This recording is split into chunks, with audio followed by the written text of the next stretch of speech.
এই সংসারে আপনার সব থেকে বড় বন্ধু কে? কেউ বলবেন ছোটবেলার বন্ধুরা, কেউ বলবেন মাতা পিতা, কেউ বলবেন ঈশ্বর। এবারে বলুন যে এই সংসারে আপনার সব থেকে বড় শত্রু কে?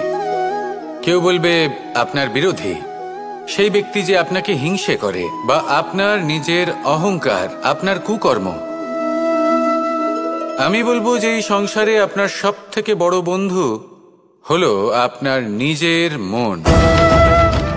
এই চঞ্চল মনকে যদি আপনি নিয়ন্ত্রণ করতে শিখতে পারেন, তাহলে এর থেকে বড় বন্ধু এই সংসারে আপনি কোথাও পাবেন না। সেখানেই যদি এই মন আপনাকে বশ করে ফেলে, তাহলে সংসারে এর থেকে বড় শত্রুও আপনি কোথাও পাবেন না।